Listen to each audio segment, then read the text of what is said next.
තව එකක් තියෙනවා පවර් ස්කිඩ් කියලා. පවර් ස්කිඩ් එක ගැන දැන් කතා කරමු. එතකොට පවර් ස්කිඩ් කියලා කියන්නේ පවර් එක දෙන්න ගිහිල්ලා තමයි මේක වෙන්නේ. ගොඩක් වෙලාවට මේක වෙනවා අපි නවත්තලා තිබිලා රේස් කරලා පිකප් කරලා යන්න අවස්ථාවකද වෙන්න පුළුවන්. ඊට පස්සේ යන අතරෙදිත් අපිට ස්පීඩ් කරන්න වෙද්දි මේක වෙන්න පුළුවන්. ඒ කියන්නේ ඔයාගේ ඇක්සලරේටර් එක ඕනවට වඩා තදට පාගනවා. ඒක ඊට පස්සේ ගොඩක් හරස් විදිහට. ඒ කියන්නේ ගොඩක් මේ ක්වික්ලි පාගන්න උත්සාහ කරනවා. එතකොට ලොකු පවර් එකක් ජෙනරේට් වෙලා එනවනේ රෝද වලට.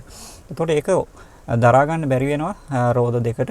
ඒක ඉස්සරහ රෝද දෙකට වෙන්න පුළුවන්, පිටිපස්ස රෝද දෙකට වෙන්න පුළුවන්. ඒ කියන්නේ ෆ්‍රන්ට් වීල් ඩ්‍රයිව් එකක් වෙන්න පුළුවන්, රියර් වීල් ඩ්‍රයිව් එකක් වෙන්න පුළුවන්. මේ දෙකේදී මේක වෙන්න පුළුවන්. එතකොට රෝද වේගෙන් කැරකෙනවා යනවට වඩා. එතකොට මේ වගේ එකක් වළක්වන්න තමයි ගොඩක්ම ඔයගොල්ලෝ දන්නවා ඇති ට්‍රැක්ෂන් කන්ට්‍රෝල් කියලා තියෙන. ට්‍රැක්ෂන් කන්ට්‍රෝල් එකේදී තියෙන වාහනේ ඉස්සරහට යන වේගෙයි වාහනේ රෝදේ කැරකෙන වේගෙයි අසමාන නම් ටක් ගාලා ඒ පැත්තට බ්‍රේක් කරලා ඊට පස්සේ එන්ජින් පවර් එක අඩු කරලා ට්‍රැක්ෂන් එක අරන් දෙන එක. ඉතින් ඔයගොල්ලෝ දැනගෙන ඉන්න මේක වෙන්න පුළුවන් වෙන්නේ ගොඩක් විට තෙත පාරවල් වල ඒ වගේම uneven surfaces වල. ඒ කියන්නේ වැස් යන වෙලාවට වගේ තමයි ගොඩක් විට මේක සිදු වෙන්නේ. මේකක් වුණාම මොකද වෙන්නේ කියලා අපි බලමු. අපි හිතමු මේක ෆ්‍රන්ට් වීල් ඩ්‍රයිව් එකක්. ඒ කියන්නේ ඉස්සරහ රෝද දෙක තමයි කැරකෙන්නේ. එතකොට ඔයාගේ ඒක ස්පින් වෙන ගත්තොත් ඔයාගේ වාහනේ ඔයාගේ කන්ට්‍රෝල් එකකින් මිදිලා ඉස්සරහට යනවා.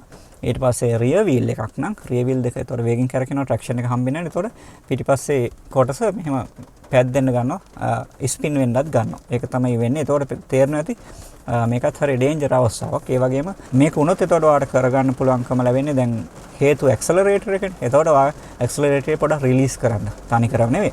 රිලීස් කළා අපවර මේ ස්පින් වෙන එක කියන්නේ ඔහ නිකම්ම කරකින එක ගිහිල්ලා ට්‍රැක්ෂන් එක එනවා කියලා තේරෙනකන් රිලීස් කරගන්න.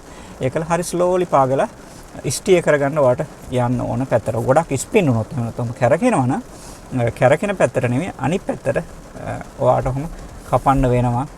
ස්ටියරින් වීල් එක කියන්නේ සාමාන්‍යයෙන් ඔහොම ඉස්සර බලාන යනවා කියලා හිතන්න. ඉස්සරහ බලාන යද්දී ඔයාලට ඔහොම වම් පැත්තට කැරකෙන්න ගත්තොත් එහෙම එතකොට අපි ඔහොම ඉඳලා මෙහි වම් පැත්තට හැරෙනවා. වම් පැත්තට හැරිච්චාම ආපහු එතකොට ඔයාලට තියෙනවා වම් පැත්තට නෙවෙයි දකුණු පැත්තට කපන්න. ඒ කියන්නේ කවුන්ට් ස්ටිය කියලා නේ.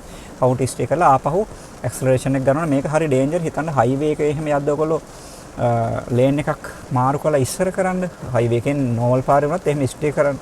උනොත් එහෙම ඔයා සාමාන්‍ය ඇක්සලරේටර් එකපාරට පෑගුවොත් එහෙම මේක උනොත් එහෙම ඔයාගේ වාහනේ මේ කන්ට්‍රෝල් එක මිදෙනවා වගේ. ඒ කියන්නේ ස්කිඩ් එකක් වෙනවා. ස්කිඩ් එකක් වුණොත් වෙන වාහන වල හැප්පෙන්න පුළුවන්, මිනිස්සුන්ගේ හැප්පෙන්න පුළුවන්.